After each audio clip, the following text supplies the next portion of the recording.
Alors les amis, voilà, elle est encore là, elle n'est pas encore partie, je les ai eu au téléphone, visiblement elle partirait dans la journée, peut-être demain, alors ça m'arrange pas beaucoup, mais on va en profiter, qu'elle soit encore là pour faire la dernière vidéo et je vais vous expliquer un petit peu le quoi qui s'est passé avec EV Remarketing.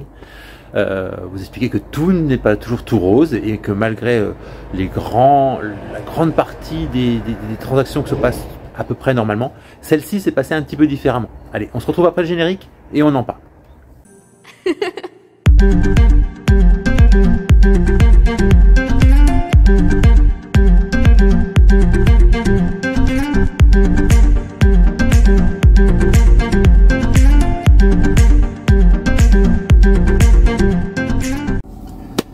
Bon voilà, comme je vous disais, là, le transporteur se fait un petit peu attendre, donc je les ai appelés. Bon, ils m'annoncent que peut-être ce sera demain, ils auront peut-être des soucis pour livrer aujourd'hui, alors que dans tout le site, ils annoncent que ils travaillent que la semaine et pas le week-end. Encore un petit défaut de cette transaction, mais bon, on va pas leur en tenir trop rigueur. Alors donc, comme je vous disais dans la vidéo précédente, je vous refais un peu le contexte. Donc j'ai vendu mon modèle Y propulsion avec une offre qui m'a été faite par EV Remarketing. Donc je rappelle le contexte, c'est un modèle fin 2022, donc décembre 2022, donc modèle 2023, version propulsion. Elle est blanche, intérieur blanc, avec un covering intégral en gris, jante alliage de 20, et donc j'ai aussi l'attelage et le AP. Ce sont les options, je crois que je n'ai rien oublié. J'ai retiré bien sûr tous mes accessoires, bien entendu, qu'il y avait dessus. Ce véhicule a 50, je vais revérifier pour pas vous dire de bêtises et être très clair, elle a 59 090 km. Et donc EV Remarketing m'a fait une offre de 34 000 €. Vous pourrez voir dans la vidéo précédente, je vais faire une petite vue d'écran et on s'arrêtera là, j'en mettrai pas plus, à 34 000 €. Alors, pourquoi je vous dis que cette offre, ça s'est pas passé comme prévu? L'offre m'a été faite, elle a été acceptée, ils m'ont demandé le certificat de cession que je leur ai transmis, et puis tout devait très bien se passer, on attendait juste la date d'enlèvement, et puis donc les fonds bien entendu. Et puis, je les ai contactés 2 jours après, leur demandant s'ils avaient bien mon RIB, ils m'ont confirmé qu'il y avait bien le RIB, qu'il n'y avait pas de souci, qu'il n'y avait plus qu'à avoir le virement, et puis rien d'autre, donc j'attends, et puis d'un coup, le mercredi qui suit, petit message qui m'indique nous nous sommes trompés dans l'évaluation de votre véhicule. Ah bon, vous êtes trompé dans l'évaluation de mon véhicule? Nous ne pouvons pas vous l'acheter 34 000 €, mais nous vous faisons une proposition à 32 000 €. Alors là, je tombais des nues, parce que dans leur contrat, il est bien stipulé que si vous, en tant que vendeur, vous vous rétractez, vous leur devez 2 000 € de dédommagement, et que eux, dès lors qu'ils ont signé et accepté le contrat, ils ont un engagement de payer la somme qu'ils ont contracté. Alors je leur soumets le problème et je leur explique que il n'était pas question que j'accepte une offre inférieure à ce qui a été signé en contrat. Donc ça traîne quand même sur plusieurs jours, plusieurs mails. J'en profite quand même parce que je me renseigne, parce que je pense qu'on allait arriver assez rapidement au conflit. Je me renseigne auprès de la protection juridique qui me dit oui, monsieur Tino, vous êtes dans votre droit, vous avez un contrat, il va falloir juste vérifier les conditions générales de vente, et puis logiquement vous êtes dans votre droit, vous pouvez réclamer les 34 000 € qui sont dus. Donc c'est tout, on continue comme ça, mais ils insistent, je leur dis, voilà, alors ils m'expliquaient clairement que ma cote de voiture était à 30 000 d'après leur tableau, et qu'ils faisaient quand même un geste de 2 000 € supplémentaires pour me dédommager du désagrément que ça pouvait me causer. Alors j'entends, parce qu'en fait c'est vrai que logiquement ma cote de voiture pour un rachat serait plus près des 30 000 que des 33 000 ou 34 000, et voilà. Donc ça je l'entends.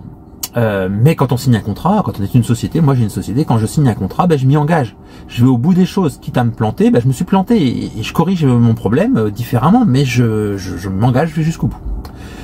Donc il y a des gens vont me dire oui, mais alors fallait les attaquer et puis voilà, et puis tu aurais gagné. J'aurais certainement gagné, c'est certes. Voilà, un contrat signé en quelques pays d'Europe que ce soit, ça vaut acte, donc il n'y a pas de raison que je n'ai pas gagné. Le seul souci que j'avais, c'est quand j'ai contacté pour la seconde fois la protection juridique, ils m'ont dit voilà, sur le site il n'y a aucune condition générale de vente, Je l'ai regardé partout de fond en comble. Dans tout ce que j'ai signé, il n'y a rien qui nous indique une condition générale de vente. Le contrat, c'est bien marqué en haut sur chaque page, comme quoi EV Remarketing s'engage dès lors qu'ils ont signé, et vous vous engagez. Mais par contre, si vous vous désengagez, vous leur devez 2000 €. Ça, c'est écrit partout, et nulle part, c'est marqué que ça dépend de tel ou tel tribunal. Et c'était là où était le souci. C'est-à-dire que si c'était en France, nos problèmes, la protection juridique me couvrait, on y allait à fond les ballons, la voiture dormait dans le garage le temps nécessaire et ça serait fini à 34 avec peut-être même des dommagements. Bon. Encore que je suis même pas sûr que j'y serais allé jusque là parce que ma femme m'aurait certainement arrêté avant. Mais la protection juridique m'a dit, il n'y a rien qui dit que ça va être géré par un tribunal français. Et c'est là où il y a un hic. Si ça va au Danemark, donc votre protection juridique va vous couvrir en France, mais là-bas, vous allez payer les frais. Donc ça veut dire qu'en fait, ils vont prendre certainement un avocat danois pour vous protéger, mais c'est vous qui payerez l'avocat. Donc ça veut dire que vous allez peut-être gagner, mais vous allez quand même de votre poche. Alors je me suis posé la question de dire, est-ce que je suis prêt à partir sur un conflit? Voilà, je l'aurais fait si j'avais eu le temps, si j'avais autre chose à faire que ça. J'ai pas que ça à faire, et puis je me dis qu'une offre à 32 n'était pas si dégueulasse. Je leur ai proposé quand même de couper la poire en deux. C'est là qu'ils m'ont expliqué que la valeur de la voiture était plutôt à 30 000 et que c'était les 2000 €, ils les donnaient parce qu'ils s'étaient trompés et que c'était de leur faute. En discutant avec mon épouse, de toute façon on avait pour 1000 € de pneus à changer, donc bon an mal an, on n'est pas perdant, on la cède à 32 000 €, une voiture qui a 60 000 km. Je pense qu'on n'est pas perdant dans l'histoire, on n'est pas des ultra gagnants non plus. Je pense que quelqu'un aurait été content de me l'acheter à 32 000 € sur le bon coin, peut-être. Mais l'avantage que j'ai là, c'est que ça part chez un professionnel, ça va à l'étranger. Voilà, elle est vendue, on n'en parle plus. Si je l'avais vendue à un particulier, ça peut toujours générer des soucis. Alors j'ai jamais eu de soucis avec les gens avec qui j'ai vendu des voitures, mais on peut tomber sur n'importe quoi. Donc je préfère, là j'ai l'argent sur le compte, la voiture part aujourd'hui ou demain, et c'est terminé, on n'en parle plus. Donc j'ai choisi la facilité. Voilà, je voulais vous expliquer juste ça, vous dire que, bah oui, EV Remarketing, c'est une société qui est quand même relativement sérieuse, ça je dirais pas, mais vous pouvez quand même tomber sur ce genre de petits couacs. Donc faites attention, ça peut vous arriver. Je vais pas mettre que c'est une arnaque, non, ce n'est pas une arnaque. Ils vous payent la voiture, ils vous la payent 2 jours avant que la voiture arrive. L'argent, moi, il est déjà placé. Ça c'est clair, ils sont là-dessus, ils sont carrés. La seule chose, c'est que, bah oui, ils sont à l'étranger, donc s'ils se plantent, attendez-vous à ce qu'ils se corrigent le tir. Donc, ne vous engagez pas sur le rachat d'une voiture en vous disant super, celle-là elle est vendue. Parce que moi j'étais parti déjà, je suivais des voitures aux enchères, etc. Bon, d'ailleurs on pourra en reparler parce que je suivais une longue règle aux enchères et la personne qui a mis qu'elle l'a acheté, je pense qu'elle s'est plantée complète parce que elle l'a acheté aux enchères. Elle avait plus de 105 000 km, pas mal de bugs sur la carrosserie. Même si c'était une longue range, il l'a payé hors frais de marteau 26 500 € hors frais de marteau, donc pas loin de 30 000. 30 000 en long range, 100 000 km, il y en a sur le bon coin et elles sont en meilleur état. Donc ça, je dis ça, c'était une parenthèse. Donc pour revenir à cette voiture, et ben voilà, on dit bye bye à Silver. Une offre qui me paraît pas trop dégueulasse, donc vous me donnez en commentaire, n'hésitez pas à me dire ce que vous en pensez. Mais moi je pense que j'ai pas fait une si mauvaise affaire que ça. Et puis ben, l'avenir nous le dira, on verra bien ce qui va se passer d'ici la fin de l'année avec Tesla. J'ai toujours mon modèle 3 Performance, donc on a toujours de quoi bien s'amuser. On est repassé sur du thermique. Alors, pas pour moi, donc je ne vous dirai pas ce que c'est, j'en reparlerai un peu plus tard, et peut-être plutôt en fin d'année. Mais nous avons acquis une thermique aux enchères, justement. Donc ça, je pourrais vous en parler. De comment j'ai procédé pour l'achat aux enchères. Et c'est pas le premier véhicule que j'achète aux enchères sans le voir, en le voyant juste en photo. Et on tombe relativement pas mal sur nos pattes. Voilà, donc ça on en reparlera certainement en fin d'année parce que c'est un cadeau, c'est pour ma fille, elle est au courant qu'elle va avoir un cadeau, qu'elle va avoir une voiture, mais elle sait pas ce que c'est, donc je ne vous en parlerai pas tout de suite. Voilà, sur ce, ben, vous avez vu, la vidéo va être plus courte que la première, c'était vraiment le complément, le petit teasing que je voulais vous faire. N'hésitez pas à vous abonner si vous voulez voir sur quoi on est reparti de l'autre côté. Alors on est sur de l'hybride, donc vous allez voir, c'est sympa. J'ai déjà eu la même voiture, donc moi je sais de ce dont je parle et mécaniquement je sais ce que c'est. Donc voilà, on pourra en parler si ça vous intéresse. N'hésitez pas à me le dire. Et puis voilà, je vous dis à tous à très bientôt dans une prochaine vidéo. Allez, ciao.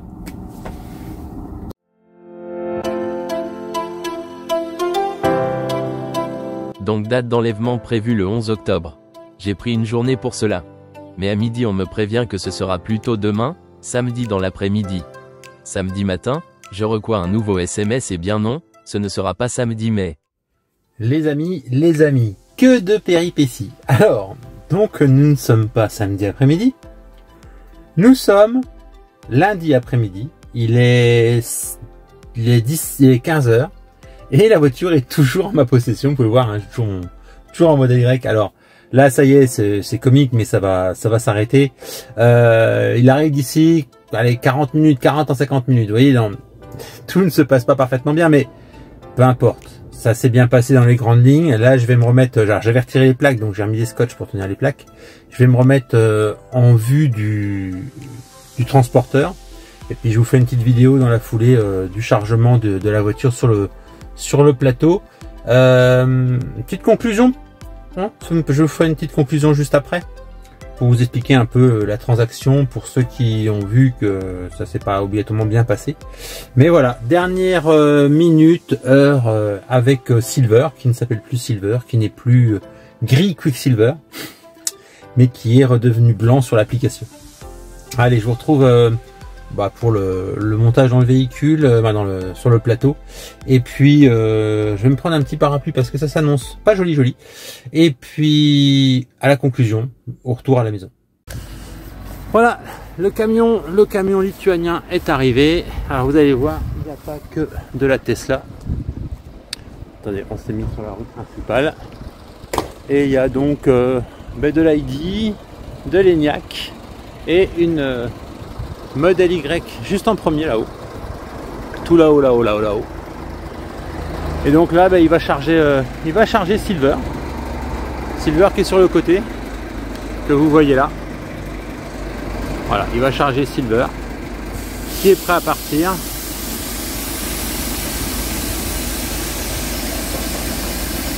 On a de la chance, il commençait à pleuvoir fortement et puis ça s'est calmé d'un coup à l'arrivée du camion. Alors le camion a un peu de retard, mais bon, c'est pas très grave. Alors monsieur parle pas français du tout, c'est un lituanien.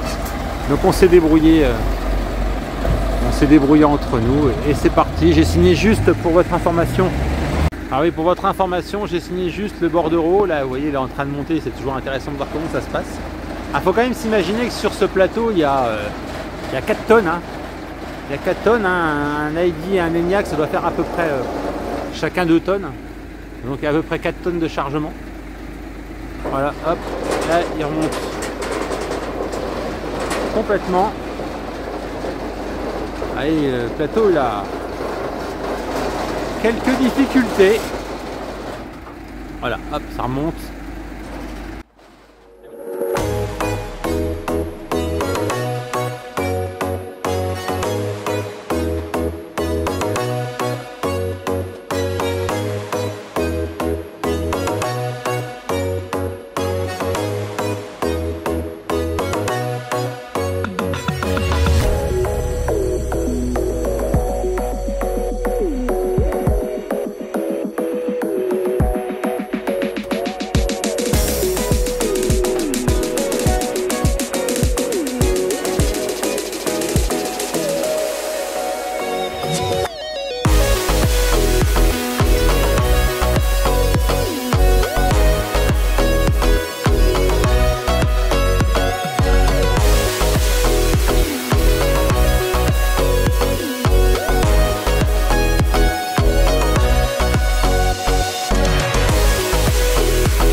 Par rapport au véhicule, en fait ça va lui permettre de savoir à quel niveau il est pour passer les ponts. Bah oui, hein, on pourrait pas raccrocher les voitures.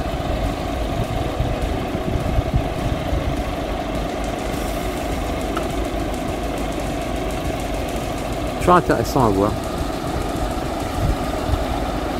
Voilà, ça lui donne sa hauteur. Super, merci. Et ben voilà, allez on dit bye bye. Bye bye à la voiture. Bye bye au chargement, super. Et puis voilà, une transaction qui s'est pas mal réalisée, on n'a pas de soucis particuliers. Comme je vous disais, bon bah voilà, les délais, ça c'est des choses qui sont incontournables. On ne peut pas gérer ce genre de choses. Et puis après, bon voilà, comme vous avez vu dans la vidéo, le tarif qui n'est pas celui qu'on attendait, mais bon, qui n'est pas aussi mauvais qu'on pourrait s'attendre.